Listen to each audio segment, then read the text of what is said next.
close because I'm tired of Zoom. Next month, guys, back in person. We're gonna go for it. So anyway, can't talk. Cassie, were you able to get things where you do you have it tabbed open, or do I need to get the stuff tabbed open, or what? I have it. We'll see if it works. So the first thing, how's everybody doing? I like to see just a bunch of names. I love it. Not see anyone's face. It makes me so happy to be alone in the world. Oh, hi. I just woke up, so my hair is like a mess. So is mine. Who Right? cares? I threw mine up in a bun. Yeah. Macy's here. She's over there. Oh, hi. I'm so happy to see. It's not fun just to look at names. Seriously. It's like, it's just not fun. So anyway, what we first had up there, if you could see it, was a picture of Maya Angelou.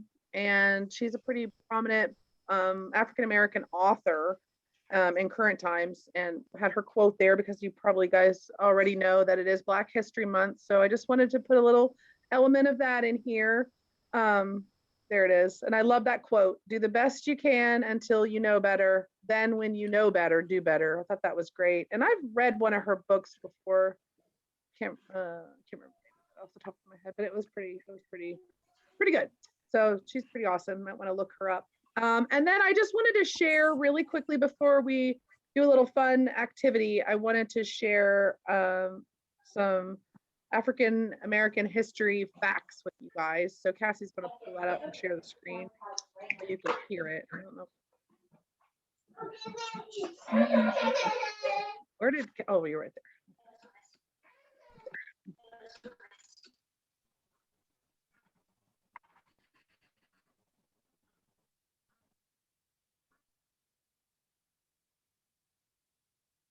Want to make it big? Can you see it and hear it? Can't hear it.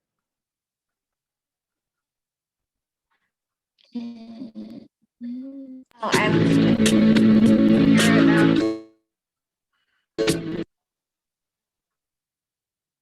Kind of. Can't hear it now. Oh, it's Huh? fuzzy. Can you hear it? Can you Now see we, it? now we, it's,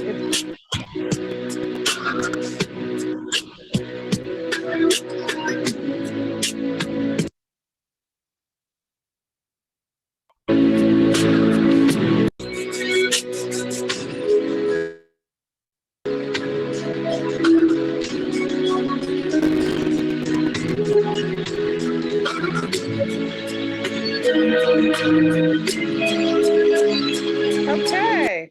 I think she has really bad internet connection, so that didn't work out very well. Let me pull it up. Let's see if this will work. Isn't this fun, guys? This is so fun. Cassie, I'm going to try to pull it up. I think your internet connection is unstable. Okay. Because you left completely. Hold up.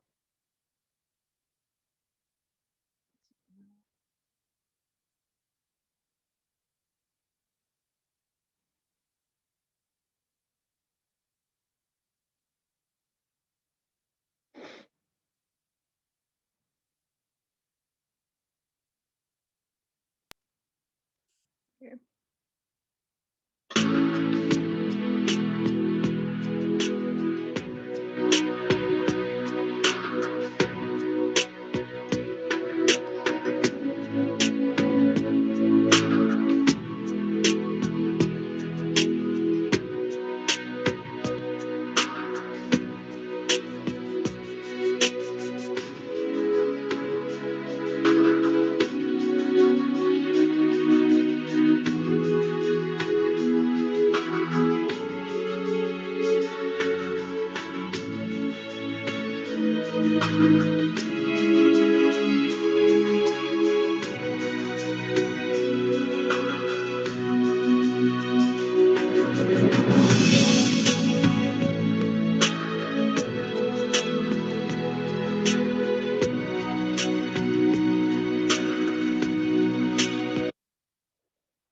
just a quick little clip with some fun facts. My husband was actually telling me this really interesting story this morning about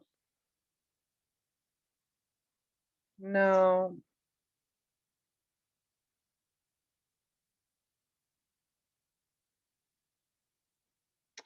He was telling me a story. He was watching, there was a PBS show and it was about African American families traveling in the 1950s and 60s. And they created a book. What was it called, Brooke? The Green Book. And it showed all the safe places that the families could stop and get gas or stop and spend the night because it wasn't safe in the South still, even in the 50s and 60s. And I thought that was really interesting. It's on PBS, so I'm sure you can like look it up and watch it. It just isn't that long ago, so it's not a surprise that racism is still so rampant in our communities and in the country because we got a lot of things we got to work out. So anyway, now I thought we might want to play charades. So I need somebody. I mean, I could start. I'll start, and then if somebody could volunteer, just let me know that you want to do it, and then I'll send you what the thing you're trying to act out is in the chat, like just to you privately, and then we'll all try to guess what you're doing. Okay, so let me pick one that I want to do here. Let's see what some options are. I'm gonna do, give me a second.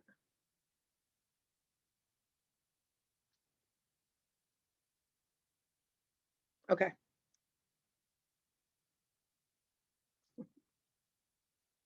Okay, you guys ready? Okay, if you think you know what it is, you can write it in the chat box, and then I'll keep looking until you who's right. All right.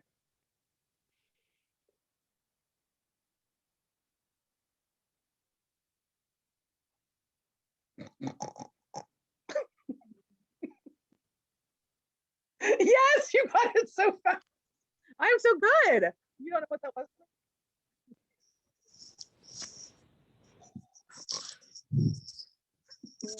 Yes. Okay, that's it. All right. Would anybody like to do the next one? Anybody? Anybody? I'll do another one. Cassie, come on. You got to do one. No, you're muted. I can try. I can try. Okay. Well, Can I you will even give- see me? Yeah. I will give Because you keep you. freezing. I'm freezing? Yeah, Not for but I me. think it's me. Oh, I think it's not me. okay. Here's yours.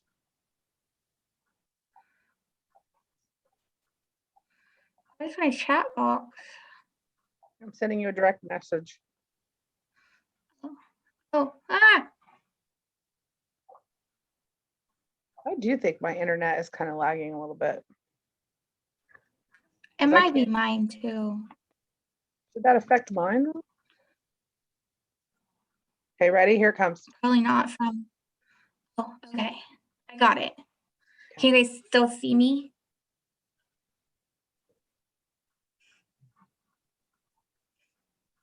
Okay.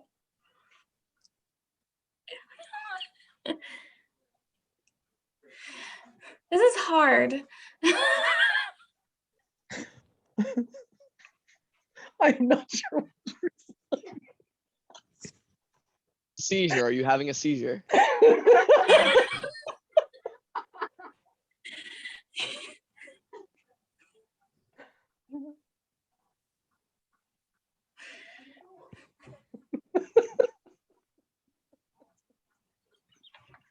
I'm really bad at this. Fish. Someone say a fish. It said catfish, maybe.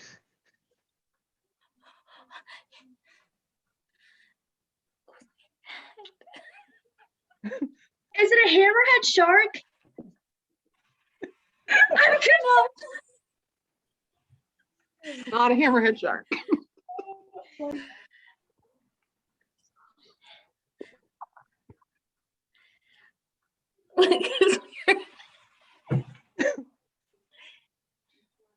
Yours was easier, Amy.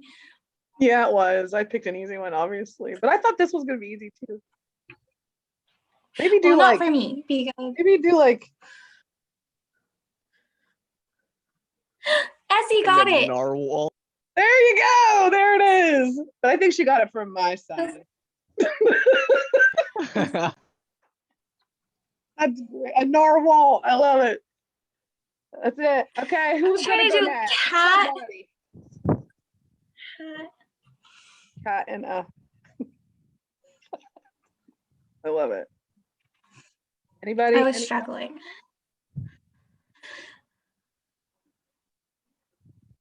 No one's willing to put themselves out there, be funny. Come on. You can't do any worse than I did. Okay, I'll do another one. Let's see what we got here.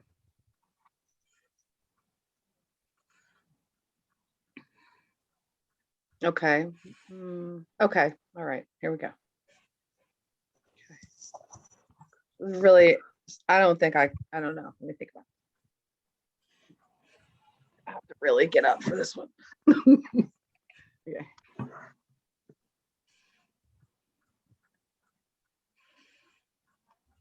Monkey. Gorilla?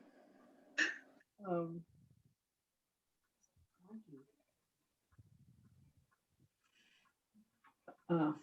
oh, Is it monkey, ape, gorilla? Ape. Think. She's Ape. thinking. Monkey. Think. Curious George. yeah, that's it. Yes. Yeah, guys. Woo! Brooke gave me that idea. I typed it in the chat. I see that. You got it. I Kelsey, see it. do you want to try another one? I can try. I love the hesitation. Really bad. Let's try. Okay. Here it comes.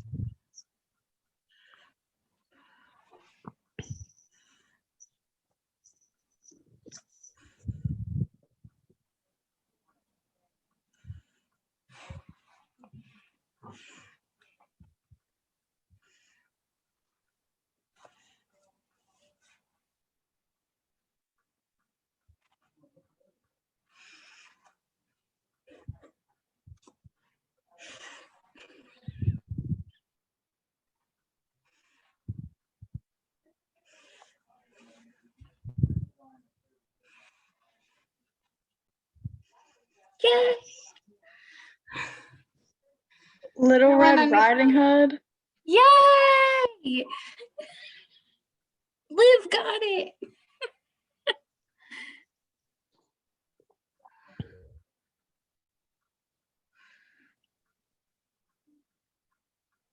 Now it's happening. You're muted. You guys can't hear me. I was on No. mute. I said Zoom stinks. If I was in person, I'd make somebody do it. Does anybody want to do it? I'll do it, I guess. Yes.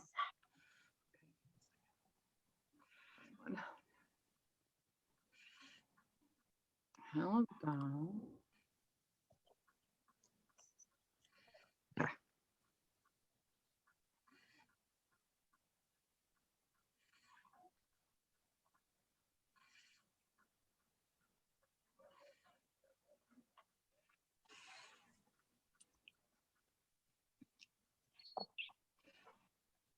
okay, it should be coming to you now.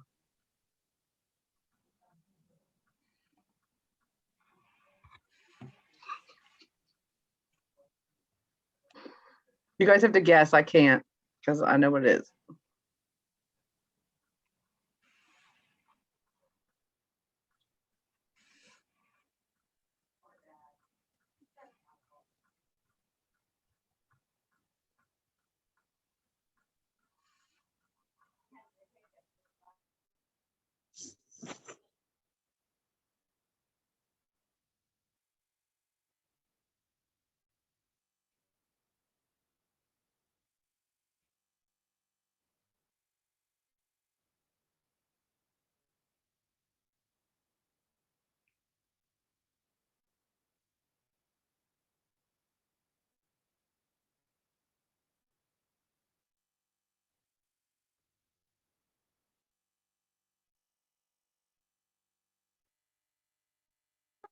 Somebody guess Please, guys, pull Dumbo. me out of my misery.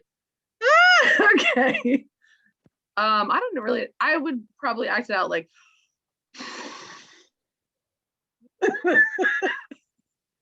And like. Yeah, see? Yeah, there we go. That's pretty good.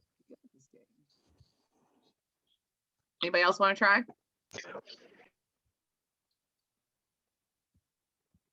All right. So today we are going to do the breakout sessions and have Sabrina is coming and Rachel is coming at 10:30. It will be the first session from 10:30 to 11 and then 11 to 11:30. And then we'll meet back together, talk about a few things, and seniors will go into a different room. And I don't really think, do we have anything else to talk about while we're waiting on them? Cassie, I don't know. Let me go look at our agenda. Not really. Really thought I'd get some great participation in charades, but yeah.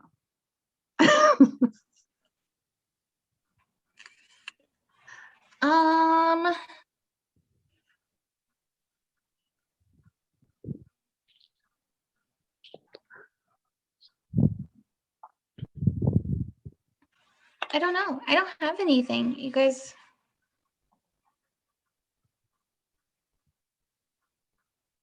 What you eating, Okay, Derek? Kira. Yogurt? What you know about rolling down in the deep when your brain goes numb? Oh, Mental freeze when these people talk too much. Put that shit in. We having a dance party now? whoa. We are. I muted him.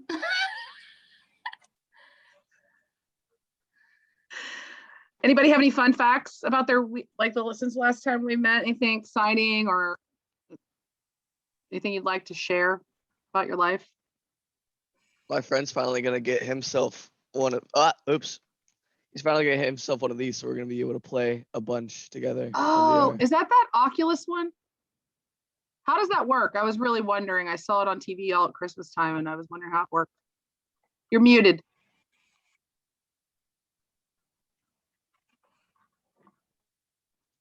Pretty much, it kind of just, you turn it on and then it tracks itself with the processor inside by putting like little virtual tracking on different things that are like the side of this bed. So it would put little like trackers to remember where it is in like real life to then correlate your movement into the game where you're in.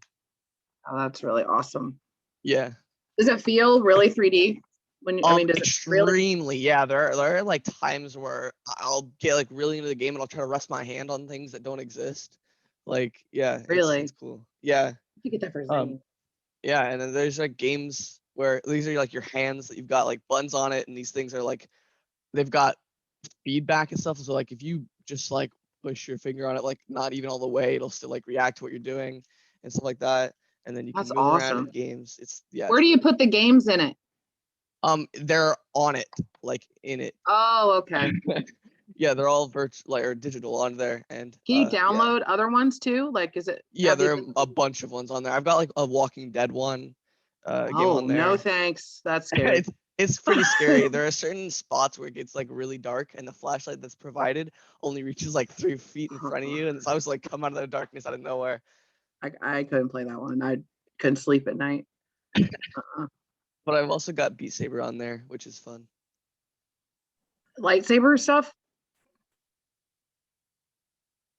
Yeah, it's kind of like a Star rhythm Wars? game where like these blocks will come out, you have to slice them a certain direction. I could play that one and not be scared. You guys ever heard of Resident Evil? Back in the day, I was Yes. like, I loved that with the PlayStation, and I almost I got, love Resident Evil. oh, I loved it, but I was really scared. It's unfortunate because all the That's new so gaming scary. systems, I can't really play them. Like Xbox, there's too many buttons, so it's sad. I can just play Nintendo. Like the Switch, I can still play that because I could figure out the thing, but with all that movement, I can't do it. So it's too bad. It was fun. Back in the Motion day. sickness is kind of an issue in the beginning, like when you first Really? start playing. Yeah, but Hmm. you get better. My son, he's 12 and I mean, that's all he does all day long is play video games. He'd probably really like that to get it for him. Anybody else?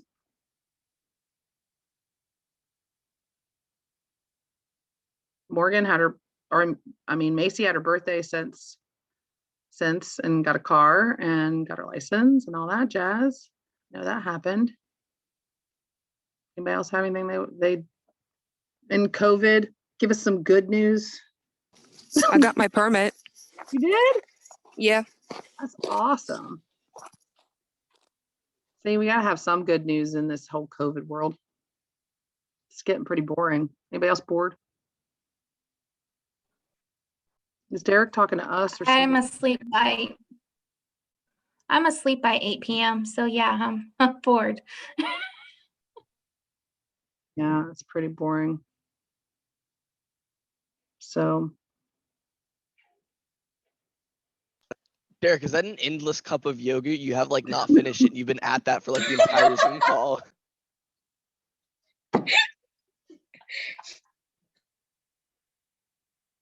unmute yourself. Muted.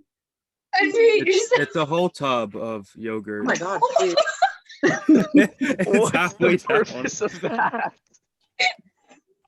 I woke up about an hour ago and I'm just now eating, so I just woke up and I haven't eaten yet and I'm starving as well.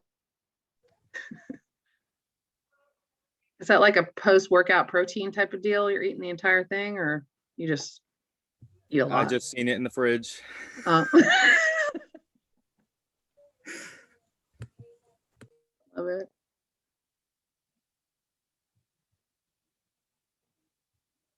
Well, there's Rachel. Hi. How are you? Good. How are you? Good. We're just chatting. Nobody wanted to play. Nobody except for Zach. He did play. We played charades, but I couldn't get anybody else to act anything out. So Oh, party poopers. I know. I would have been here. I would have done it. I tried. Hey, Hello. Amy. Yeah. So we don't have any seniors. Jerry's leaving at 10:30.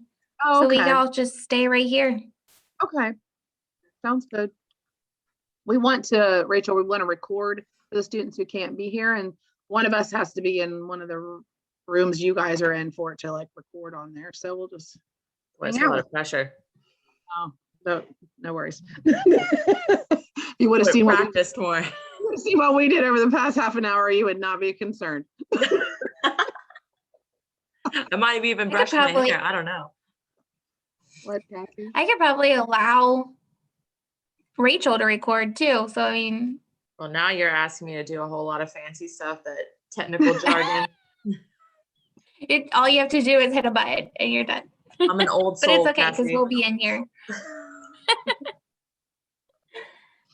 I'll probably go do a load of laundry or something, so don't worry.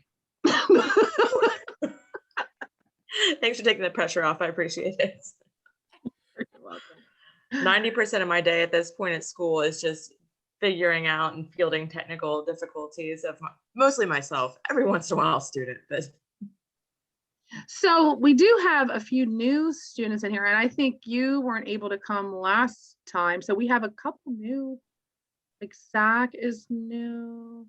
rock on. Hi, Zach. Is Super Morgan. Giggles Kylie?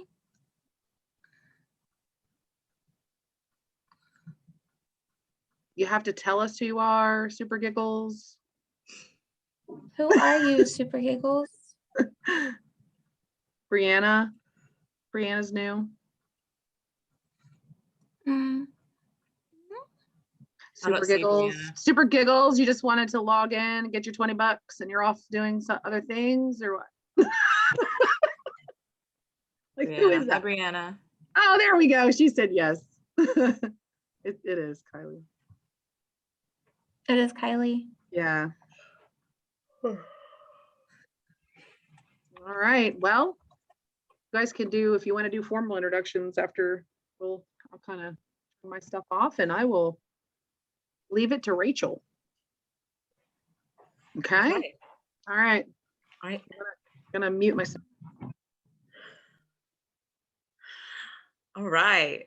So, hi everyone. Oh, now Cassie's gone too. It's just me. Okay, big pressure. Oh no, she's back. Whew. Okay. So some of you I kind of know, and others I definitely don't know. I've been around with UB for a very, very long time. But I don't teach necessarily. I haven't taught in the summer for a couple years, so I feel like I don't know you guys as well as I typically know the UB students. I'm still really looking forward to working with you guys, and I'm really looking forward to hopefully actually meeting you in person next month, maybe, from the sounds of things. So that'll actually be a lot more fun too, because it's obviously more interactive. I know that you guys are going to be really excited, but I've got some surprise practice problems for you next week. And maybe I'll throw in a game too, just for fun. So I think that next month will be a lot more entertaining. So bear with me. We got to lay some groundwork today. In order to get to that point, hopefully, I've got just a little bit of easy homework for you guys. So it's more of like a mental, just like a thinking about things before you come back next month. I keep saying next week, I think, but I mean next month. Excuse my poor mom brain. Okay, so I've got a PowerPoint because that's just the easiest for me. So I think I'm going to share my screen. I think that's right. If it's not, then I'm really sorry. You should be able to, there you go. All right, how do I, everything's everywhere and it's blocking. Can you move this? Oh, I can. Look at me, I'm a technological genius. Okay, slideshow from beginning. Nope. Okay, I guess that's fine too. Now let's move this puppy back up to the top. Okay. Okay. So can everyone see my screen? Everyone cool? All right, I'm assuming by your silence that that's a yes. Okay, so I know that you're really, really excited. No one wants to do anything on a Saturday other than math. Yes? Math? So also you have to bear with me. So I'm a science teacher. I teach at Ritchie County High School. If you guys, I'm from West Virginia. I'm one of those people. So I teach science 9th and 10th grade there. So I'm not a huge math person. However, math is really important to use during science. I personally think math was created to serve the purposes of science. So it's kind of like science is made, I could say. So we're going to go through just a few math problems. I'm going to keep it super, super simple for my poor little brain. Okay. Promise I won't make you guys go through too much. Or maybe I won't at all because PowerPoint, obviously. All right, there we go. So what I'm going to do is I'm just going to tell you the general nature of the math section of the ACT, because obviously this is ACT prep. So I'm just going to tell you what the math section is going to look like, what you're going to need to be thinking about. We're going to talk about some of the question types on it, some strategies that you can use, and then also we're going to practice your math skills with just like 2 or 3 just practice problems. And we'll just go through it step by step, really slowly together. Hopefully pretty painless. So the math section of the ACT is pretty hefty. There's 60 questions. You get 60 minutes to do it. So if you use your math skills, that is 1 minute per question.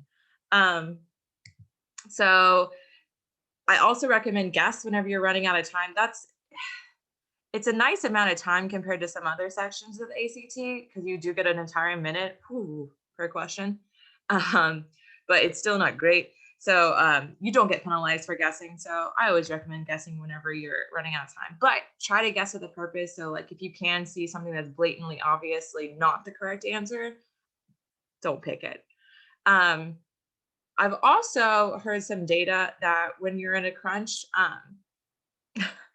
guessing A or D rather than B or C is sometimes also a good strategy because B or C is like, it's like 3% of the time more often A or D is the correct answer. So if you want to go with, you want to roll your dice there, take your chances. But again, yeah, there's no penalties for the wrong answers. So, okay. So this is kind of where I want you to think about your strategy. So whether you need to speed up or slow down. So if you are going to score greater than a 24, so I want you to consider, what do you want your ACT score to be? Do you want, it's specifically on the math section in this case, if you want to get more than a 24, you need to blitz the first 20 questions in 10 minutes. That means you gotta go hyper speed. You guys just blow through those. So that's what we're gonna practice on next week or next month. It's just like rapid strategies.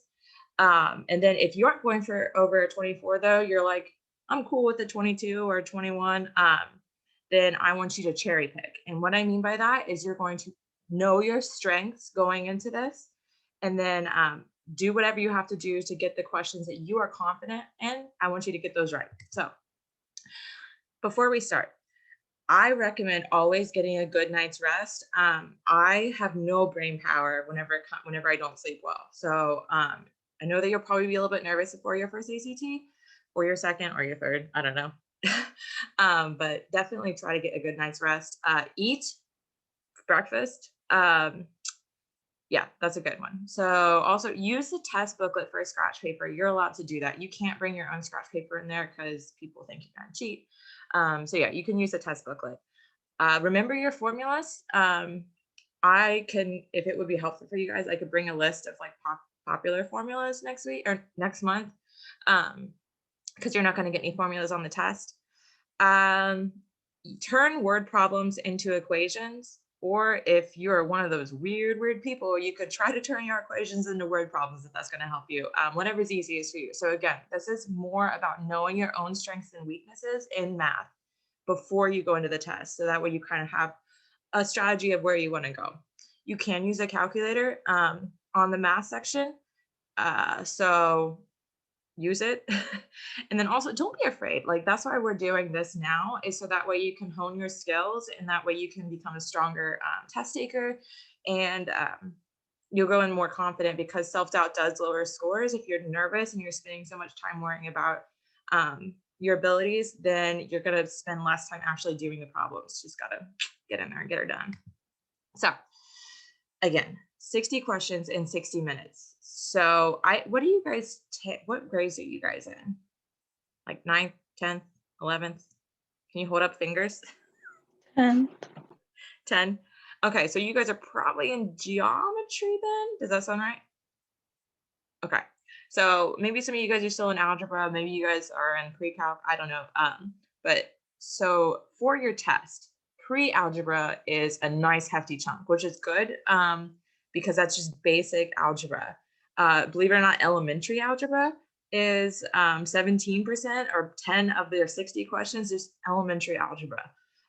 Intermediate algebra is 9 questions out of the 60, and then you've got some geometry. So the geometry is a huge portion of this, for better or for worse. So definitely pay attention to geometry classes here. Because yeah, so 9 and 14 of the 60 questions are geometry, and then trig is, I know that kids get really worried because sometimes you've not even had trig, or I don't know if you even are required to take it in high school. I'm not sure that our students are, but it's only 4 of the 60 questions. So it's a really, really small percentage. So do not worry if you've never had trig or if you're terrible at trig. It's only 4 questions. So there's a specific number of questions on each of the 6 math topics. This is it broken down. So again, if you don't know much about trig, don't worry, because algebra and geometry are the main portion. So that's where we're going to focus on. If you need help in trig, I'm so sorry, I'm not the person to help you. But I definitely can help you in the other 2 areas. So this is just more of what I just told you. And I'm just reminding you to analyze where you're strong and where you're weak. So if you're good at algebra, spend your time on algebra questions, get those ones right. If you're good at geometry, same thing.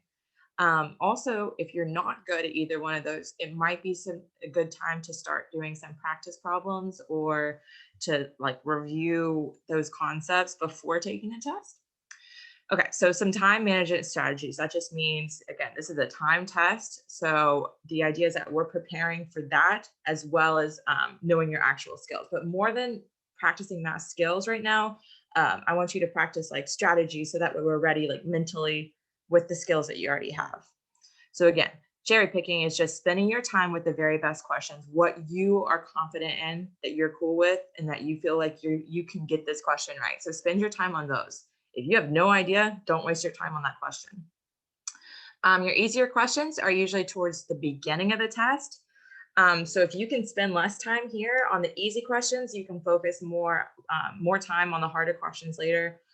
So ideally, the first 20 minutes is on the first 30 questions. And again, that depends on your strategy if you want to try to get more than a 24 or if you're cool with less than a 24. So simplify the questions.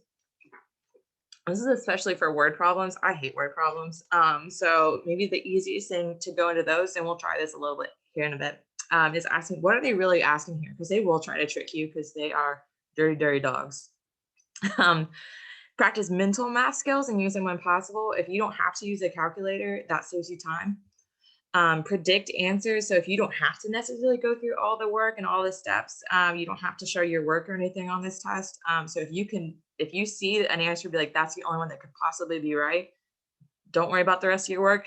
Say that's the correct answer and move on. Again, answer the easiest questions first. Spend your time at the beginning of the test, or spend a little bit less time at the beginning of the test because those are easier. But also remember that every question is worth the same amount. So whether you get the easiest question right or the hardest question right, you're getting 1 point either way. They're not going to give you an applause if you get the hardest question right or not. So make sure you get the easiest ones right. Think about the questions before looking at the answers. So this is something that my students even do. If it asks for the radius, don't get the diameter. Think about what they're actually asking for. Even if, so yeah, they'll probably get, if a question is asking for a radius, the diameter of that will probably also be an answer choice. So again, just concentrate on what they're actually wanting. Yeah. Oh no, what have I done? Okay, if you get stuck on a question, plug and chug the answers. Dummy it down is another one. So plug convenient numbers for letters or variables to make the problem more concrete or more understandable. For geometry is not my favorite of the maths. So what really helps me is drawing a picture. So picture can be really useful if one isn't provided. Fill it in with all the information that the question gives and try to make an equation from the picture if you can. Now, this next one is really important. Figures on the test, so like triangles, circles, whatever they happen to have, those are not necessarily drawn to scale. So just because two angles might look the same on the picture, they might not be. However, in a time crunch, they usually are drawn to scale, almost always drawn to scale. So if you're going down to the wire, just assume that it's drawn to scale. Mark the questions that you skip in your test booklet so you can come back to them easily. I hate whenever students don't do this because if you started a question, you'd be like, and you realize, oh, this is too hard, I don't want to spend any time here. Make sure you've left your work that you've done on that question. So if you have time to come back to it later, you don't have to start from scratch again. Also, you guys know the instructions for the ACT? No, yeah, maybe. Okay, well, we will go over them for a good time next month.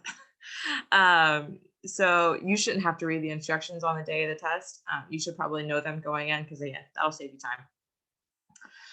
So some common errors to avoid. Dropping a negative number. Don't do that. Only answering like the first part of a problem or one step of it rather than the whole thing. Using incorrect order of operations. Do you guys know your order of operations? Everyone? Please excuse my dear Aunt Sally or whatever mnemonic you guys use. What do you guys use now?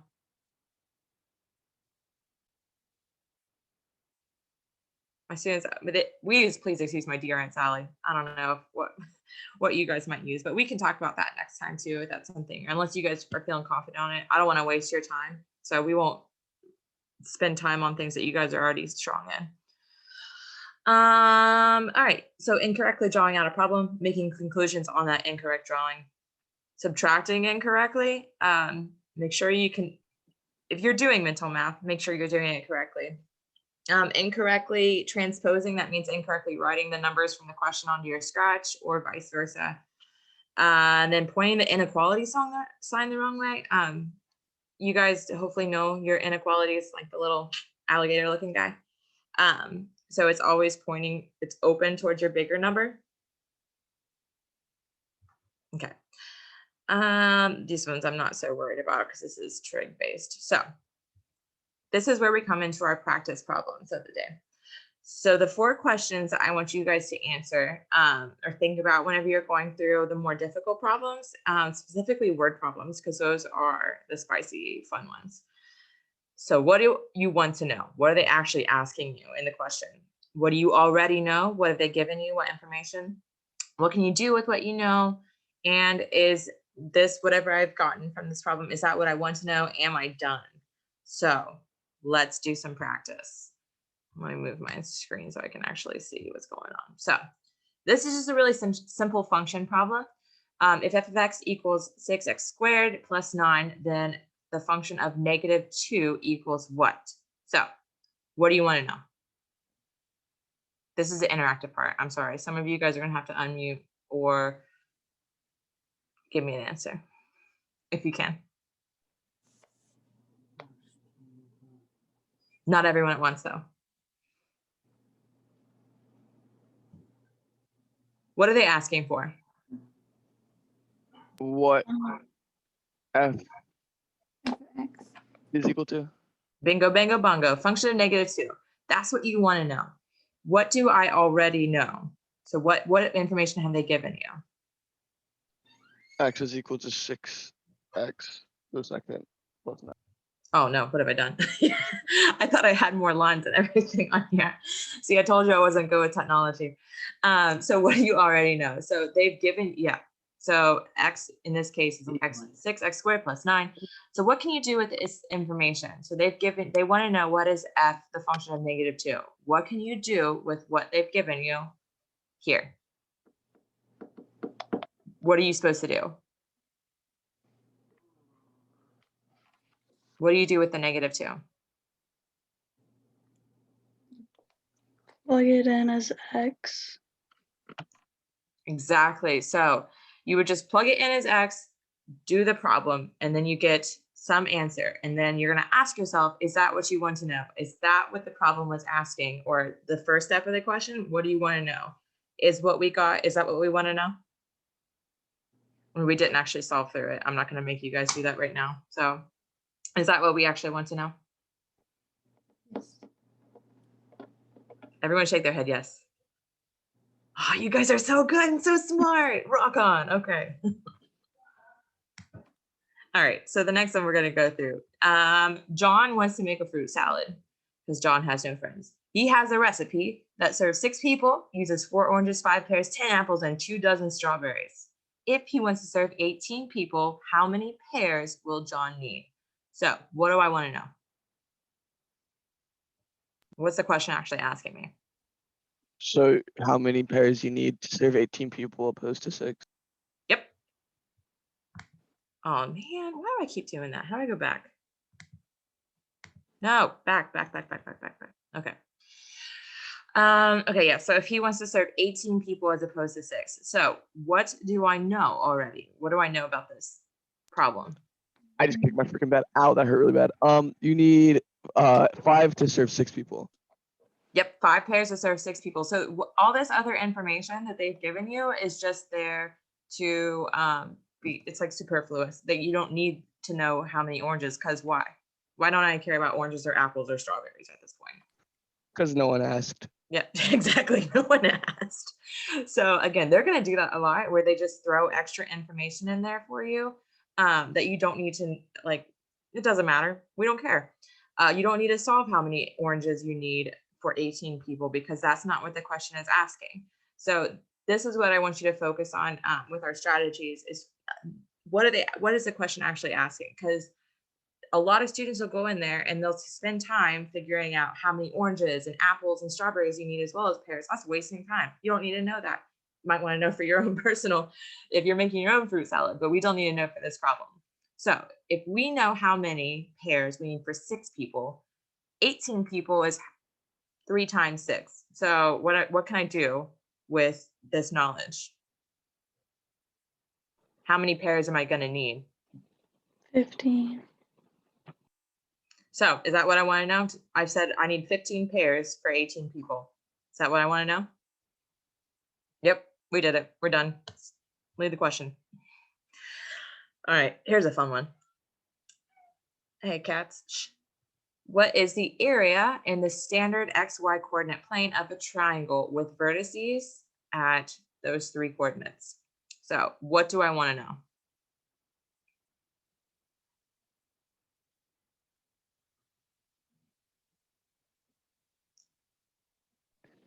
What the area of the triangle is at those Yep. coordinates? Yep. Area of the triangle.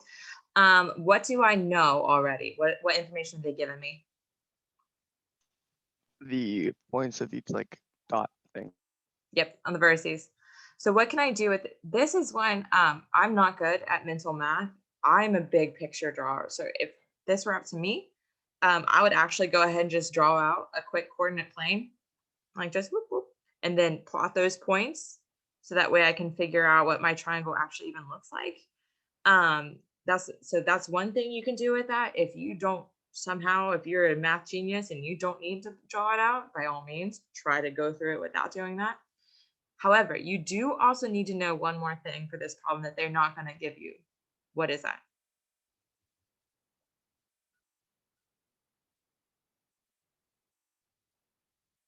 I'll give you a hint. It's an equation. Is it the formula for the area? Yeah. Do you guys know the area of a triangle formula? Nope. Yeah, I feel like the normal human doesn't. It's 1/2 base times height. So I'll try to actually. That's something I will do for you guys for next month. I'll come up with like a list of different formulas that would be popular to know, because they're not going to give them to you on the test because they're not nice like that. So that is one that that's probably going to come up, because again, geometry is like a third of the test. So knowing your basic geometry formulas like that might definitely be in your best interest. So you would just plot it out. Bye, love you. You just plot it out, and then obviously find the area 1/2 base times height, and then that's what you want to know. So again, this is one where I would have drawn that out for you if I wasn't technologically ridiculously slow. So sorry, I'm the worst. Okay, oh, it's on the bottom now. I don't like that. Sorry, I'm moving like your faces around my screen. I just flipped it sideways and I don't know how or why I did this. Okay, whatever. Okay, Jimmy's school is 1.2 miles from his house on the same street. If he walks down the street directly from the school to his house, he passes a candy store and a grocery store. The candy store is 0.35 miles from the school, groceries 0.67 from the candy store. How many miles is it from the grocery store to Jimmy's house? So this is one of those word problems again that there's a lot going on. So what do I want to know though? What's my ultimate goal of this? The miles from the grocery store to Jimmy's house. Exactly. So what do you know already? What information have they given you?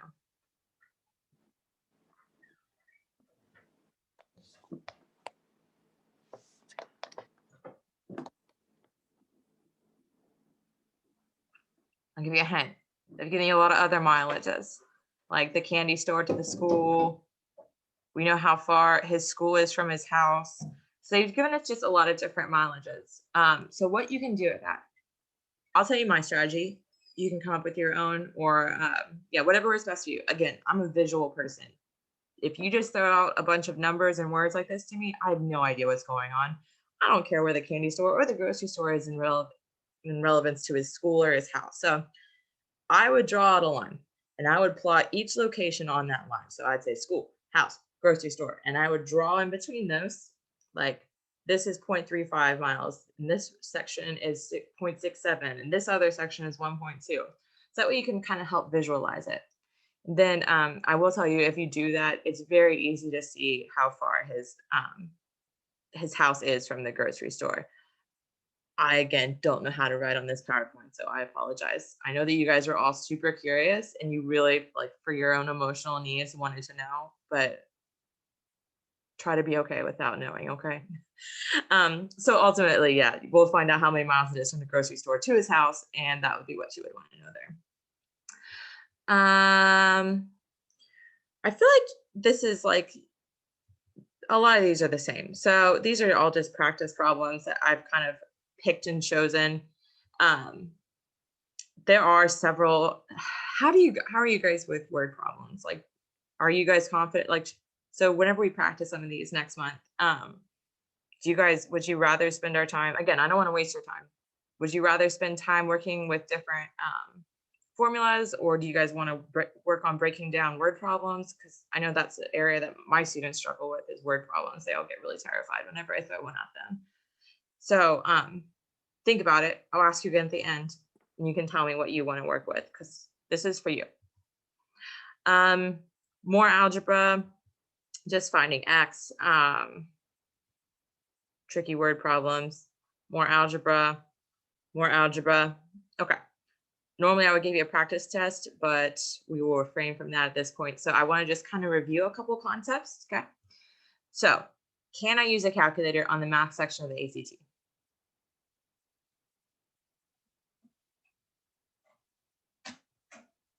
Yes, exactly. True or false? There's a penalty for guessing on the math section of the ACT. False. False. Absolutely. There's no penalty. Oh man, I'm the worst. The easiest questions on the math section are located in the beginning of the test, scattered at random or towards the end of the test. Beginning. Beginning, easiest at the beginning. It just gets harder as you go along. So if you can, spend less of your time at the beginning, because again, it'll get harder later, and you'd probably be better off spending more of your time concentrating your time at that section. So your homework for next month, I guess at this point, is I want you to consider what your goals are for the for the math section of the ACT. What is your goal to score? Because that will determine rather your the strategies that we're going to practice. So we can either practice blitzing, which is just going really fast through the easier problems, because it's important to practice these things. So timing, so you know what it feels like to be spending a certain amount of time on problems. Practice is the best thing that you guys can do to prepare yourself, because it'll definitely increase your confidence.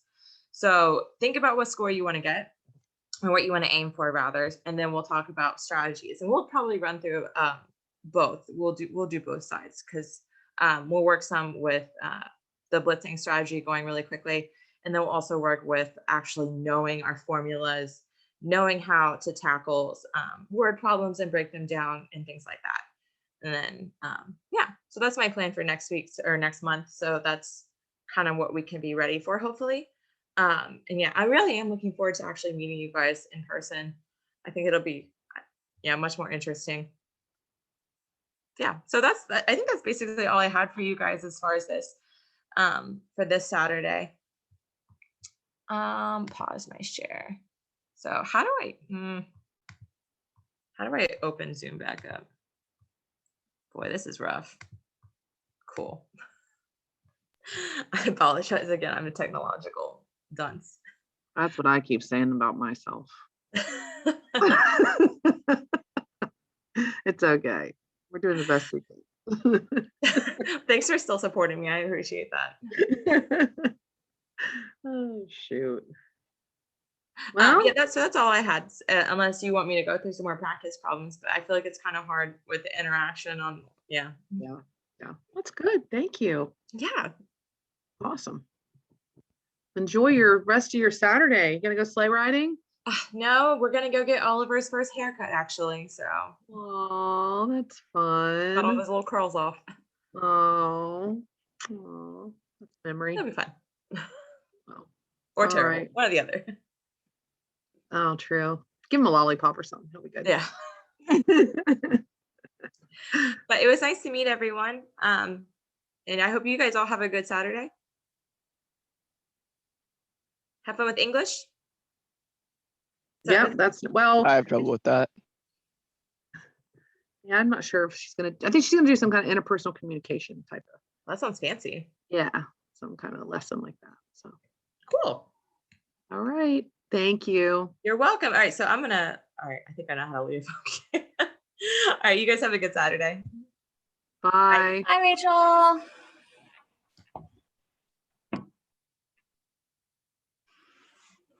Oh my, just right on target, right on cue. There she is. Hello. Hi. Like literally, Rachel just logged out and you popped on. I was like, wow, that's like amazing. There we go. It's real good. Yeah. I timed that out just right today. Yeah, that was perfect. Okay, let me get up and going. Hi guys, how we doing? Good. You're like, Good.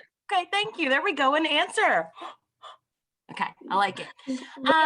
Liv All sounds right, Cassie asleep. and Amy, are you going to be in here with us too?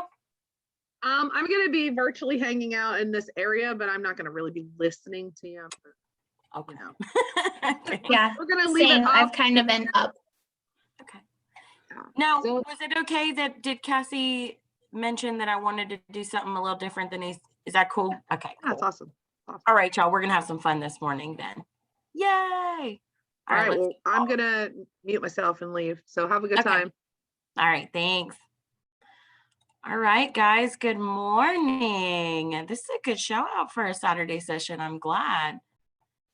All right, let me get this up and going so I can share my screen. Screen share. All right, there we go. Are you guys able to see that? Yeah. Awesome. Okay, so let me see. Who all do I have in here? I have a Morgan, a Zachary, Phoebe, and Bishop, Liv, Derek, Kylie, and Brianna. Okay, so some of you I know and some of you I don't know. So it's very nice to meet you for those who I don't know or who I've only met briefly. And with this whole not being able to meet in person thing, it kind of makes it hard to get to know one another. But I'm your English teacher, and I will be with you through the next few years that you got going on with Upward Bound, especially for the Summer Academy. But I like to bounce in between ACT stuff, which we know we need to know and all that kind of stuff, and other kinds of lessons that I think would help you in life. Now, for the past couple Saturday sessions, I think the last two, we've been talking about setting goals, and we've been talking about how to follow those goals and how we can accomplish those goals. But today I wanted to talk to you guys about something a little bit different. With the way that everything is kind of crazy in society today, we've got a lot of things going on, right? We've got a pandemic. We've got lots of disasters, natural disasters. We just had a very crazy, crazy is the good word for it. Election, right? There was a lot going on with the election. So when we look at the way that the world is, one of the best ways that we can get through is by knowing what it is that we can control and what it is that we can't control. But one of the things that we can is our perception. Once we understand that our perception is everything. Okay. Now, who here wants to take a shot at perception? How would you define the word perception? Like we all know what it Maybe is, like- right? Go ahead. Yeah, like a mental like view on something that's like altered from reality. Okay. All right. Okay, I like that. Why do you think that it's altered from reality? Well, because I guess everyone has a different perception of certain things. So like you could look at something and say, oh, there's a box over there, right? But someone else could be like, why is there a box over there? Right. So it's like the same thing in reality, but it's kind of like a slightly different view on it because of like personal opinion, I guess. Absolutely. You're 100% touching on the overall concept and idea of perception, right? So the way that we look at the world determines how we perceive things. So every single one of us has a completely different experience at any given time, right? So right now, for example, we are all looking at the same screen, right? We're looking at my first screen of my PowerPoint. It says perception is everything. Some of you might have everybody else up on the screen. I have you guys all up on the screen, but our perception is still different. How we're feeling today, how far we're sitting from our technological device, whether we can hear it, whether we're comfortable, whether we're not, whether we're tired, with all of these things, your body has to filter to create your perception in any given second. It's kind of a lot when you think about it. It's like, whoa.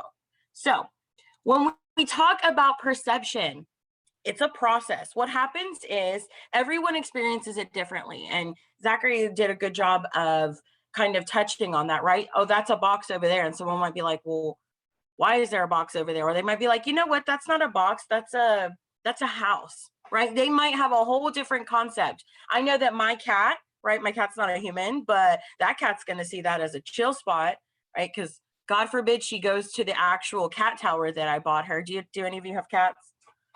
If any of you have experience with cats, if you have a box, it's like their favorite thing in the whole world. Whereas I look at it and I'm like, okay, this is trash. Like, get out of my way. But I'll keep them around for the cats because they just love them. So, you know, even obviously a human and an animal's perception are different, but in general, someone else might look at that and be like, I'm a cat lady, I love my cats. That's a house, that's not a box.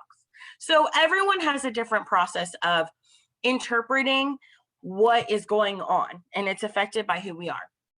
The definition is the ability to see, hear, or become aware of something through the senses. Okay, so that is the key part. Your senses are what create your reality, right? The ability to see, the ability to hear, the ability to touch things, the ability to and I would go even further to say, if you have the ability to be safe where you are, the ability to have food and water, all of those things, your physical being as your body, that determines how you perceive things. So let me ask you guys a question. How many times have you been sitting in a class, and especially with Zoom, because I know that if I'm going in on Zooms, I get really like this. I'm tired. It's not the same. I'm not perceiving that information that the teacher, whoever it is that's leading the Zoom, I'm not perceiving it as well. For me, as an individual who likes to do face-to-face communication, I don't perceive the information as well as I would if I were in a standard classroom, right?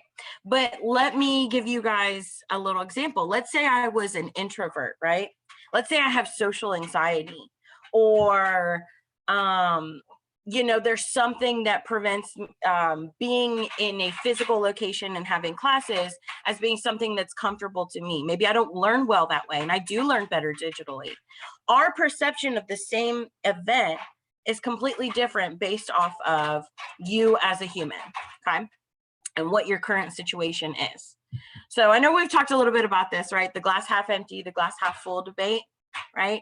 So by a show of hands, how many of you, when you look at a half full glass of water, do you think, oh, that's half full or it's half empty? Half full, raise your hand. Got one. Okay, so the rest of you are half empty, right? All right, so this is one of my favorite conundrums, right? And the reason why it's used for an example on perception is because it is 100% how you perceive it, right? And it's the way that the mind works, right? We constantly are trying to put everything in a category, right? It's black and it's white, and then there's a gray area. A lot of people don't want to function in the gray area, right? So some people would say that's half full, some people would say that's half empty, and other people would be like, oh, a glass of water. So it just depends on where you are, right? That's what we're going to keep going back to. Now, there's a really important word that I want to talk about whenever we think about perception. When we think of attempting to see the world through the eyes of others and how it causes acknowledgement of others' insights that may be different, those differences can be really valuable to us. So right now, I'm sure you guys are having the same type of experience with what's going on in the world and experiencing that everything is super polarizing, right? You're either a Democrat or you're Republican. You're either, you either identify as this or this, right? There's like all these polarizing ends, right? Something is right, something is wrong. But my encouragement to you today is to start thinking about, you know what? There can't only be two sides to something, because what about all that space in between, right? So I would have to say that Gen Z is really good about understanding that. That's my personal opinion. This is not like based off science or anything, but I think that Gen Z does a really good job on understanding that there are lots of different perceptions and lots of different ways to identify things, right? Not everything is super polarizing. So I do need you to understand though that the reason why things are so polarizing is because people typically look at the world from only their lens, right? So when you think about your eyeballs, right, they're your pathway to the world, right? If I take those away, does my perception on life change? Absolutely. I take away my hearing, my perception on life changes. So let's say I have all of my senses and I have that capability. I want you to think of your eyeballs. They're like your little screens, right? They're how you experience the world. They're how you filter the world. But at any given time, there are tons and tons of things trying to draw your brain's attention. How many of you try really hard to pay attention, but like you either want to pick up your phone or your brain starts wandering off to something else, right? And you know it's super important. Like let's say you're sitting in class. For me, it was math class. I'd be like, okay, I've got this. I'm going to think about math. All right. Okay, the teacher's lecturing. Awesome. I'm taking notes. And then all of a sudden I'm thinking about what I want for lunch. And then I start thinking about, oh man, I wish I could order out. And I wish I could do this. Or I wish back in my day, we used to be able to leave if you were a junior and senior. So I'd be like, oh, I wonder if we're going to go to McDonald's or Burger King today. My whole intention on listening to that math lecture was just like, pew, gone, right? Raise your hand. Let me see. Raise your hand if you've had that experience. Okay, I'm glad I'm not the only one, right? And the reason for that is because internally, I have internal stimuli, and that's like messing with my brain, right? My thoughts, sorry, my dog. My thoughts are consuming and giving me lots and lots of stimuli, which is distracting me from what's going on outside. So my perception of that whole lecture is going to be different than someone else who was totally tuned in. And I want to give you another point for thinking of, even where you sit in the classroom, right? If you sit in the front, right, or whether you sit in the back, what if your teacher doesn't talk very loud, right? Not everybody's going to be like, ah, in your face like I am. So if you're in the back of the room, you're not getting all that information, right? It's harder to hear. So your whole experience in the classroom is, what is it? What did he say? What did the teacher say? What did you write down? Did you, right? Anybody experience that panic before? Where you're like, oh crap, I did not hear what just happened. So that is the difference between internal stimuli, right? My thoughts, I'm hungry, I'm tired, and that's distracting from the message. Or there's outside stimuli, right? My dog was just barking, which automatically threw my brain towards my dog. I'm like, oh crap, what am I talking about? So this is happening to us all the time simultaneously. For example, if I am doing my own thing, I'm listening to my Zoom on my Saturday session, someone goes in my face, right? Let's say someone next to you had done that, slapped it. It's gonna make you jump, right? Stimuli always makes our brain go. That's why if you're sitting in the classroom and someone walks in the hallway and you can see them through the door, it takes your brain off of what's going on. So understanding that your mind is constantly trying to figure out all of this stimuli at one time. So the way that we do that is through this process that you see on the screen. It's circular in nature. Circular in nature, not in nation. So the first thing that our brain has to do is it has to select what we're going to focus on, right? So I'm going to focus on this Zoom here in class. I'm going to pay attention. I'm going to set up my area. I'm going to put my phone in front of me. I'm going to minimize all my distractions. That is me purposefully trying to force my brain to select, to only interpret what's on the screen and the Zoom in front of me. Now, we can always control that selection, right? We've given a couple of examples, but your brain is going to select the stimuli that's the loudest and most in your face. That's why if you're sitting and doing something and you hear your phone notifications go off, I don't know if you're like me, but I have that urge like, okay, like Now I'm distracted from what I was doing. And now I want to know, was that like a news article? Did somebody Snapchat me? Did I get a message? Did I get a text? Did somebody DM me on Instagram? Whatever it may be, my brain is now deciding to select that stimuli to pay attention to instead of what it was that I was doing. So it actually takes a lot of mental control to force your brain to select the things that we need to focus on, right? Then your brain organizes the information, right? And it does it super quickly, right? So if like for example, you guys keep hearing I'm assuming, can you guys hear my dog bark every time he decides to? Okay, so if you've never seen a dog, right? If you have no idea what a dog is, if you've never been exposed to a dog, you might look at the screen right now and be like, what is around her that is making that noise right now, right? Our brain is trying to filter out and organize, what is that noise? Okay, you hear the bark, your brain selected to pay attention to it because it's noise that came out of nowhere. And then your brain tries to organize, okay, what is this? If you've never been exposed to a dog, you're going to be like trying to categorize it as something else. But your brain has previous experience either seeing or hearing a dog. So you know what a bark sounds like. So your brain automatically organizes it into the file of, that was a dog bark. In that quick instant of between hearing it and organizing it, your brain has then moved to the next part and interpreted it. So you all knew that there was a dog barking and that it was a dog before I ever even would have had to say anything, because you guys have experience with actual dogs. So do you see how that works? Like our brain selects the stimuli, it organizes the stimuli, and then it interprets it. But here's where we get off.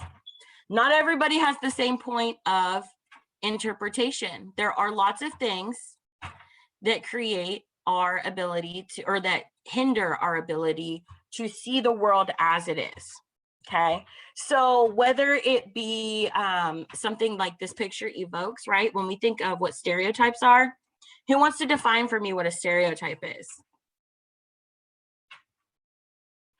Come on, guys. Anybody? Come on. Oh, wait. Hey, what's a stereotype? Like some sort of something that instantly pops in your head when you look at someone of a certain culture. Okay. Now, where does this information come from, though? Brain. From what? Brain. Oh, from the brain. Or like Sure. past experiences maybe, or like just kind of normal or like knowledge that gets passed on or talked about. Okay. Yeah. So it's definitely not one specific component that creates this to happen, right? When we stereotype.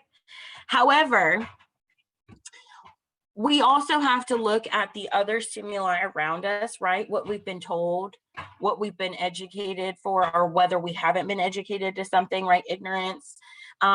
Usually stereotypes, are they good or are they bad? Which do they lean on the spectrum? Positive or negative? Typically what we see are negative, right? So there are so many types of stereotypes, right? And I'll go ahead and put myself as like an example, right? So right now I have purple, pink, and blue hair. Okay, and I'm very loud and I'm boisterous and I'm in your face. So I get a lot of stereotyping for my hair, right? People think I've gotten what? I was called an e-girl the other day, which was interesting because I didn't know what an e-girl was.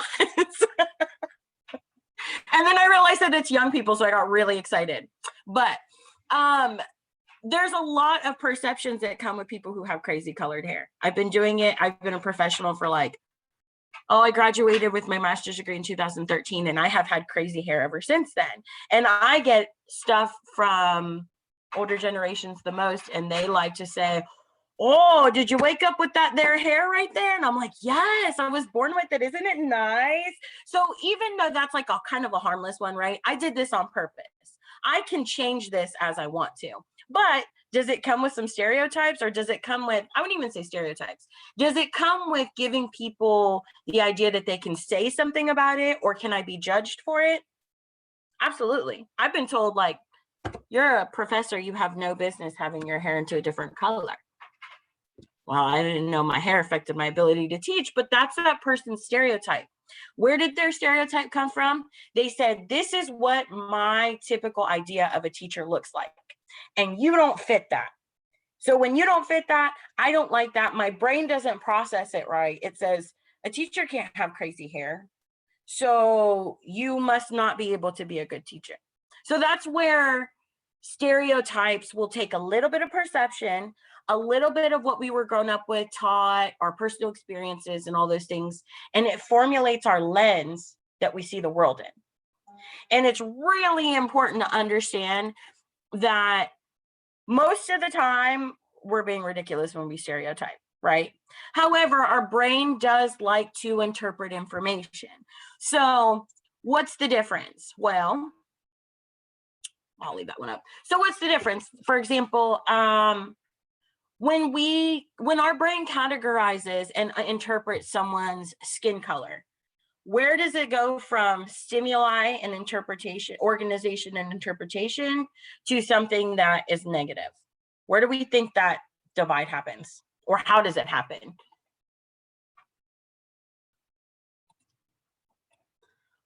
Somebody other than Zachary, because he's just like, I got this today. But I want to hear some other voices. Who we got? Let's see. How about, oh, I hate when when teachers randomly call. I don't want to do that. Somebody go ahead and pop up. Where do we think that the divide happens, right? So if I see someone that has a different skin color as me, or has a different, no, let's go ahead and just do skin color, right? Because that's just something we're born with. So does my brain interpret that's a different skin color? Yeah, that's like normal, right? Like that's stimuli, just like it interprets that this is the color red, right? So my brain is like, okay, they have a different skin tone than I do. Cool. Then I organize that, right? So some people are this skin tone, some people are this skin tone, some people are this skin tone. But where does that lead to interpretations that can be bad? How do we think that happens, right? Because there's nothing wrong with understanding, right, the difference. Our brain has to interpret things, right? However, hold on, Derek, are you talking? I can't hear you, but I see your mouth. I didn't know if you were talking to us or not. No, okay, just checking. I was like, oh, I'm totally ignoring him. My bad. So what happens is we have the cultural context that comes into play, right? You all have heard the term context, right? You heard the term context? It's a really hard thing to define because your context is determined by your perception, how someone said something, how someone did something, who's saying it and doing it, and just the situation at hand. So the way that we go to negative interpretation after selecting, okay, stimuli, I understand that there are lots of people who look different. I organize it. Okay, I filed that. Okay, there's people from here look like this, people from here look like this. They might or might not, whatever it may be. When I get to interpretation and it leads to negativity, like things like stereotypes or just any kind of racism, any kind of hate, where we receive that information is from the culture around us. So our cultural exposure can take things from being, these are facts, this is what I see, this is what I know, to this is what I'm told to believe, or this is how I grew up believing, or this is what the messages that I received all the time about those particular people of a certain skin tone, what they look like, a tribe, it doesn't matter. Our brains have been doing this forever. So what I want you guys to understand is that you don't have to be, as a human being, like not everyone is born with this idea, right? A lot of the times these ideas, they're taught to us. And the reason why I wanted you to think about perception is because whether it's you completing your goals, whether it's you countering negative stereotype, countering, right? Doing the opposite and combating them, negative stereotypes, or whatever it may be, understanding the process of how our brain gets there can also help lead us to what can possibly be a solution, right? So I think it's really important to understand how different it is for everyone in their understanding of how the world works, right? So when culture comes into play, we see that two people can have the same opinion and be totally different ends of the spectrum, right? So the one on the left says, oh, wow, everything covered but her eyes. What a cruel male-dominated culture. Whereas the one on the right in the hijab says, nothing covered but her eyes. What a cruel male-dominated culture. Do you see how there's two completely different lenses? They actually fundamentally have the same opinion, but it's starkly different. That's how perception works, right? So one perceives the other's culture a certain way and the other perceives the other's culture a certain way. Now, we obviously know and have seen this play out until a larger scale, right? I'm not going to get into the things that we see and hear and the movements and all of those things, because what I want you to take away from this is understanding that the way that human beings determine their understanding of things, this is the last little chunk of information I'm gonna throw your way. It goes through the selecting, organizing, and interpreting pattern. But it all depends on your affective component, your behavioral, and your cognitive. So for example, let me break down this real simple. The affective component of a thought or idea based off of our perception comes from, for example, I am scared of spiders. That's the affective component. It talks about my feelings, my emotions about something, right?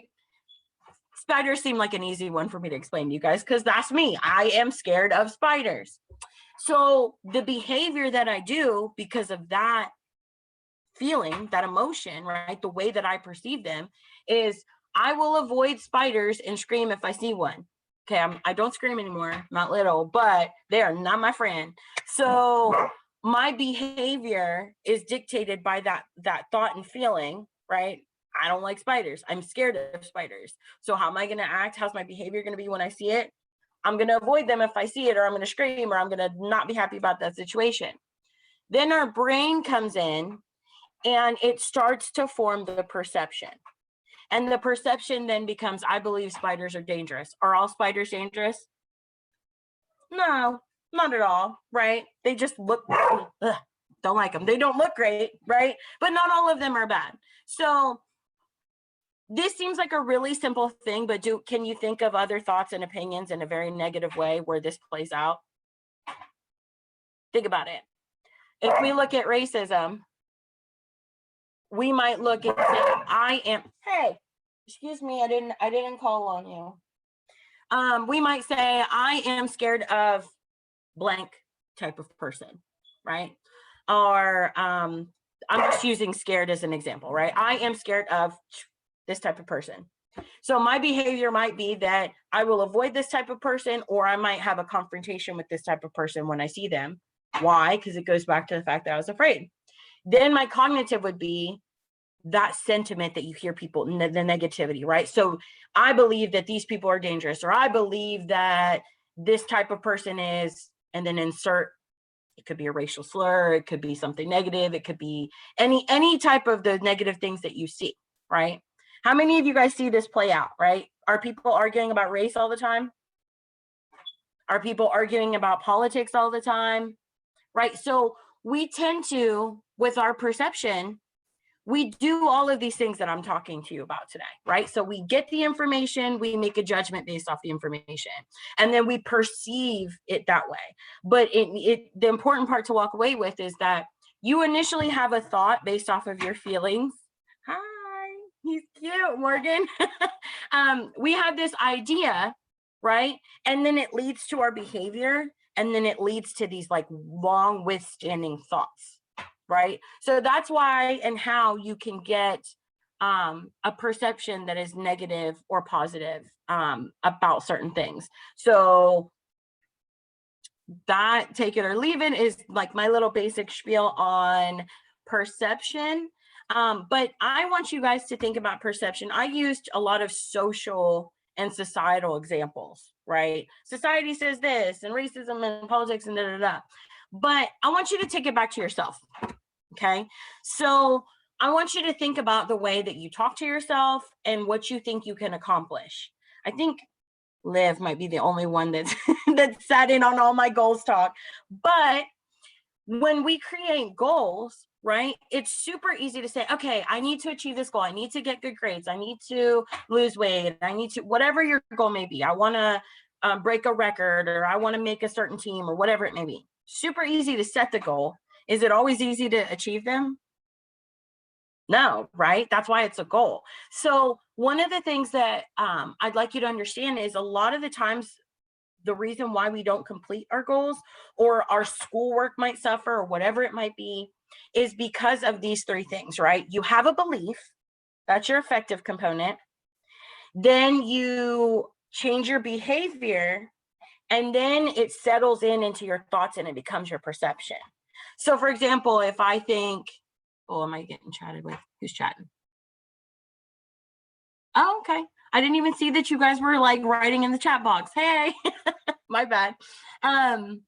So bye. So essentially, like whenever you don't think well about yourself, for example, if I think I am not smart, right? I might behave in ways that are not smart because I don't believe I'm smart, right? So my behavior might be, I'm not smart. I'm not going to do homework. I'm not going to try. This is a little extreme, but we might even do it on a small level, right? We tend to self-sabotage as human beings. So I might have the idea that I'm not smart, therefore I'm not going to work to my highest potential. And then that reinforces that idea that I'm not smart. So I keep that perception of myself. So sometimes the thing that's blocking us is not even necessarily like what we're doing or how we're doing it. It's how our brain is thinking about it. Okay. And if you can get a control of this, right, your thought, the behavior, and then how your brain registers it, and then how it plays out, then you can actually like overcome just about anything, right? You can use these three things in any aspect of life. How about, I hate taking tests. I have test anxiety. So then your behavioral component, and see, this is a personal one because I hate tests. Then the behavioral component becomes either I'm going to study super, super hard, or I'm not going to study at all because I already have this belief, that this limiting belief of myself that I'm not good at it. So I'm going to reinforce that behavior. And then that settles into my mind that boom, I can't take tests. So my perception of all tests are negative. So I want you to walk away from it today thinking about, how do I perceive things, and how can I change the way that I perceive things? How can I make sure that, all right, what am I doing? There we go. There's the grade. I don't want to screen share anymore. There we go. All right. But it's a really good way to kind of check our thinking, right? How many of you have fallen into some negative habits, right? Having bad perceptions of yourself, or you know that you could have done something better, but you didn't because you perceive what's the point, right? All of this affects everything from how we get along with other people to our personal goals, how we are on a daily basis, etc. So how are we feeling? Did I lose you? Are we still there? Are we still awake? I saw some facial reactions and I saw some chat, so I didn't lose you completely, I don't think. All right, so this is the time I want to open it up for a little bit of questions, comments, and concerns. Does anyone have a question about perception, or was there anything particular that you feel you learned today that you might not have known before? Just anything. Give me a little bit of feedback, because if we were in person, I'd be able to engage with you a little bit more. Anybody? I'll call on you. All right, so Liv, I'm going to pick on you because I know you the most. What'd you learn today about perception? That it's like different for everybody.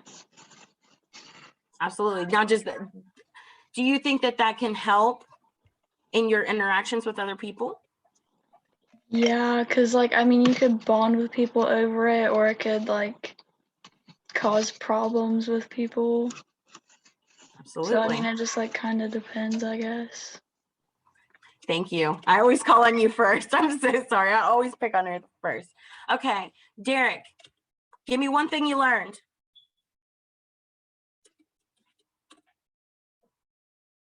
You got to take yourself off mute.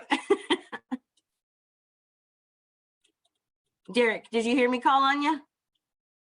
He's like, okay, I'll move on. Brianna, is it Brianna or Brianna?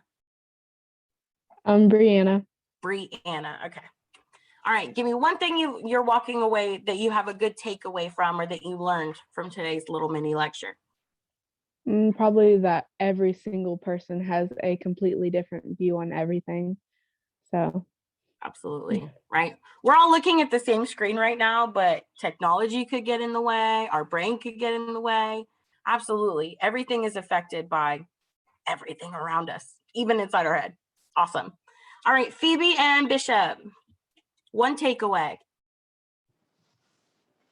That everyone like stereotypes people differently. Sure. Are they can be negative or positive, but our brain naturally categorizes information. Absolutely. And then who am I missing? Zachary. Is it Zach or do you go fully Zachary? I go Zach. Okay. What did you get takeaway?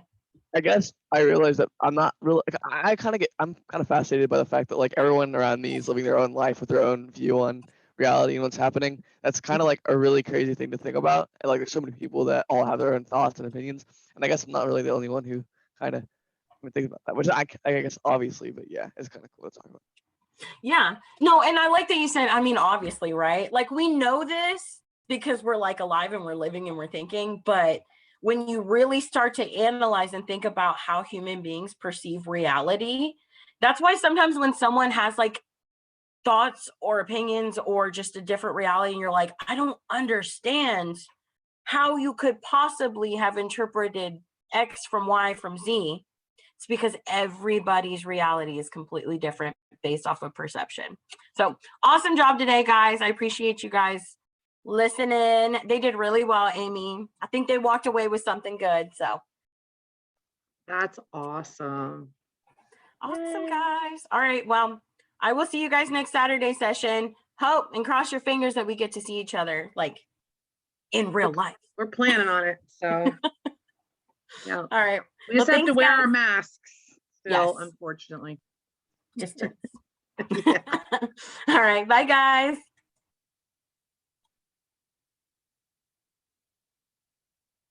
Okay, now you're back with us. You guys learned some stuff today. I liked that. I listened to her TED Talk. It was pretty good. I was digging it. Okay, so I want to leave you with a few things. First, I know there were some problems with the ACT prep. There's a licensing issue that I still haven't figured out yet. I don't understand for the new people. Did anybody who is not brand new try to get on there? Were you able to get on? Derek or Olivia, Phoebe, Bishop, were you guys able to get on ACT prep? Anybody try yet? Even if you don't take a test, could somebody please try to get on there and just let me know if there's a problem with everyone or if it's just the brand new people that aren't able to get on it, because I'm not sure what's going on there. We pay a lot of money for that stuff, so I'd really like to figure out what's going on there. And then also don't forget about virtual job shadow. I did assign it's a really fast little assessment for you guys just to do, and I can't remember what it is now because it's been over a week, but yeah. And who is not connected to the Google Classroom? You're not connected? You're not connected. Have you gotten an email from me? Can't hear you for some reason.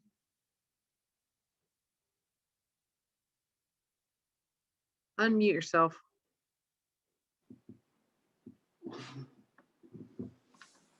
I don't know what happened. Can't hear him.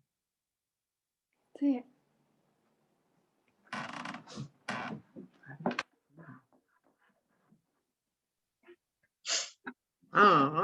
Type it. Because I can't hear anyone either. Can't hear anyone? Well, I hear you.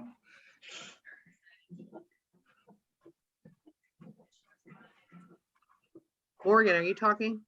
No. Oh, okay, I can hear you. I can hear you because you're unmuted. Did you hear her, Cassie? Yeah, I heard Morgan. Yeah. I don't know what happened to Zach's mic. But anyway, I want to show you that what's in there right now, because we do have people who aren't connected to it. We got to figure out why you're not, because that we have a lot of really good information in there. Let me go to it real quick.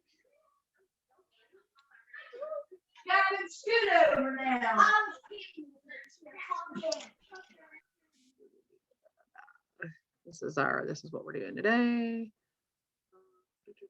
Can't get up there.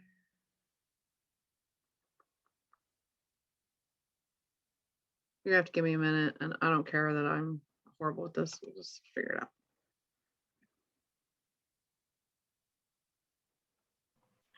You're killing it. You're I doing gotta really move this. good. I gotta move that box a little bit.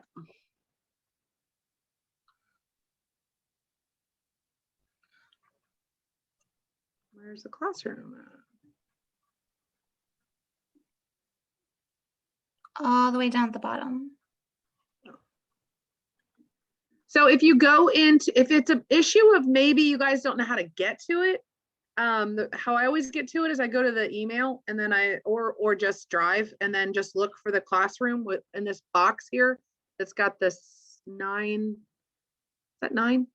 Yeah, 9 little dots, and then you click on it and then it opens up all your options and then you look for it in there.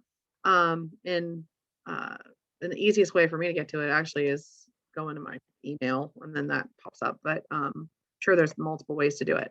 But inside of here, if you go to classwork, we have all of these links and things for you. There's a virtual student leadership conference coming up if anybody would like to attend.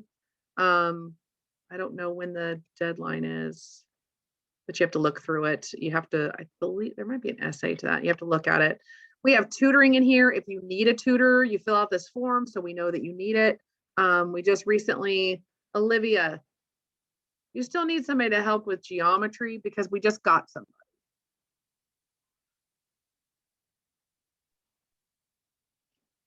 Yeah, I still need somebody. Okay, so we did. We actually found somebody finally and hired her, and she should be up and ready to go. So we're gonna get you connected with her hopefully by next week. I wanted to do that this week, but it was snowing crazy, and so that didn't work out. But we have her, and she's young too. She's graduated. I think she's just graduating from high school, but she's getting a degree at OU at the same time graduating from high school. And she's really, really good at math. So, and they hired her at Washington State too. So they must think she's awesome. So we'll get her going with you. And then there's also a photo math app. I don't know if you guys have used that before, but where you take a picture of something you're working on and then you get help with it. And I believe it's a free service. So that link is here too. Then we put all of our events on here all the time. You can link up right with the virtual job shadow, virtual college visits, a little bit of managing money stuff for any of the seniors, which we don't have any here today, but scholarship information and all kinds of stuff. Your paperwork, ACT prep, and things like that. So if you are not connected to this, you want to get connected because this is where everything is being filtered to. That's all the information that you might need. So if you're not, let us know. Send us a text so we can figure it out why you're not connected. So here's, I have all the people. And Zach, I think your name is in here. And if it's not lit up in black, that means that you're not seeing stuff yet because you haven't accepted it yet. I'm looking for Zach's name real quick.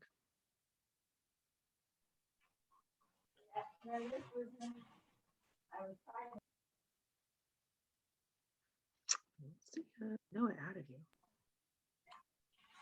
I put the class code in the chat. So if anybody wants to try to add it from that. Okay. I actually don't see Zach on here. I thought I went in and added those names. All right, so if you want to go in what Cassie just did and add, can they add from there or do I have to add his email from here? They should be able to log into Google Classroom and enter the code. Okay. And it should let them join that way. Okay. So try that. If that doesn't work, let us know. And we will make sure you get in there for that. Yeah, and that's basically it. I did want to leave you guys with a, well, first, before we do that, let's go ahead and do this survey, which I think I saw Cassie put in the chat too. We have a Google survey for you guys to fill out for Yes. today. I put it in the chat. It's a link. It takes like 5 seconds to do. So if you just got into it now, I would greatly appreciate it.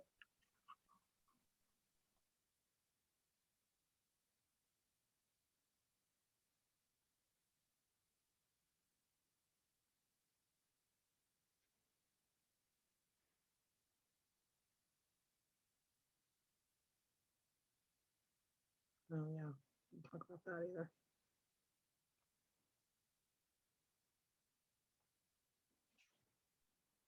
I'm in. Oh, great.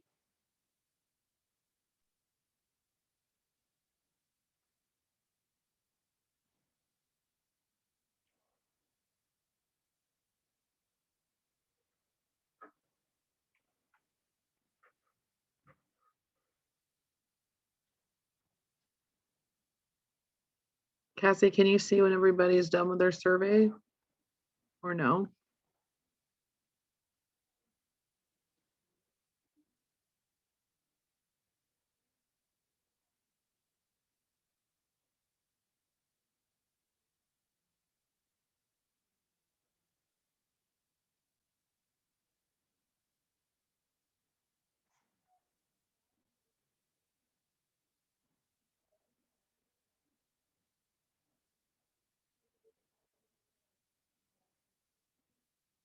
Okay, if you're still finishing up your survey or whatever, we'll just go ahead and talk about this a little bit.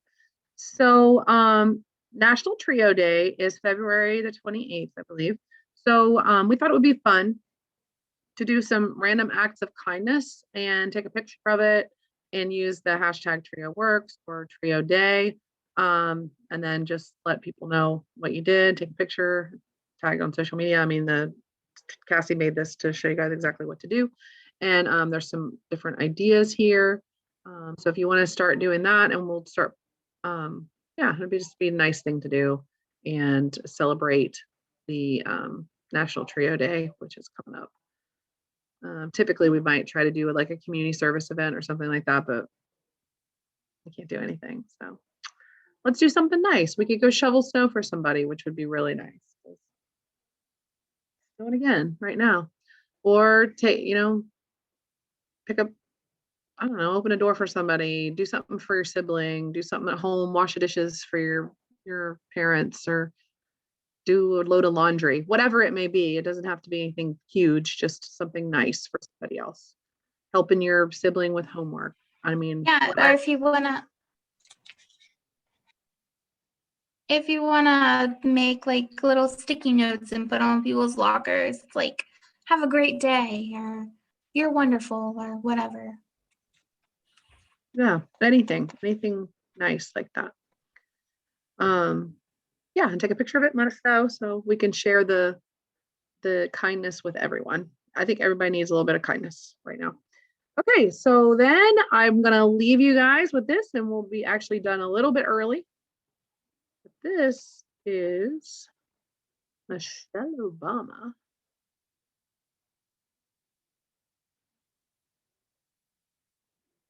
Who are you going Sorry. to be?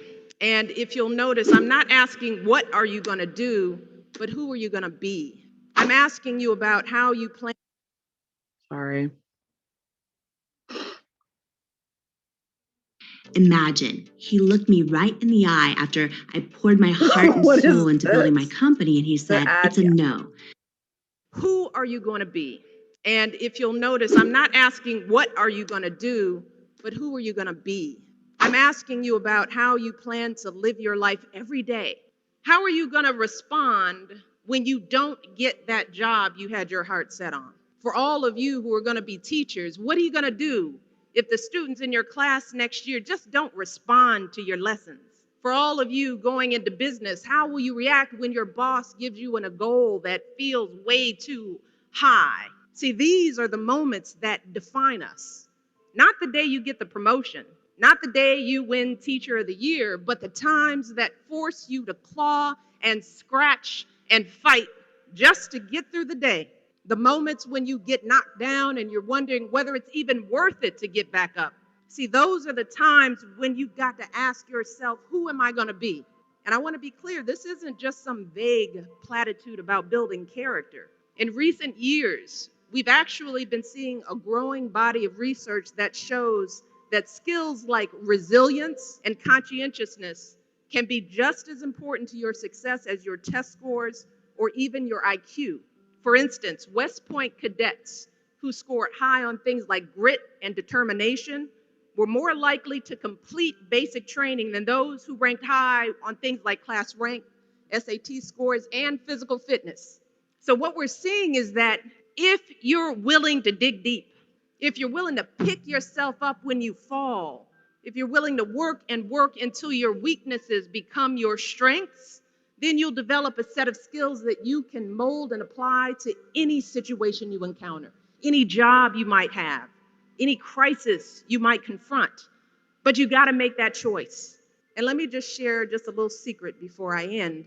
As someone who has hired and managed hundreds of young people over the course of my career, whether it was during my time as a lawyer, as an administrator, as a university, a nonprofit manager, even now as First Lady, I have never once asked someone I was interviewing to explain a test score or a grade in a class. Never. I have never once made a hire just because someone went to an Ivy League school instead of a state school. Never. What I have looked for is what kind of person you are. Are you a hard worker? Are you reliable?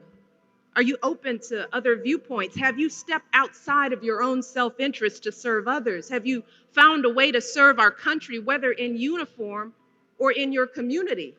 Again and again, I have seen that those are the qualities that I want on my team, because those are the qualities that move our businesses and schools and our entire country forward. And just understand this. Those are the qualities that you all already embody. They're the values you learned from your parents, from the communities you grew up in. And today, more than ever before, that's what the world needs. Awesome. Okay, let me stop sharing. For just $6. Really? That's phenomenal.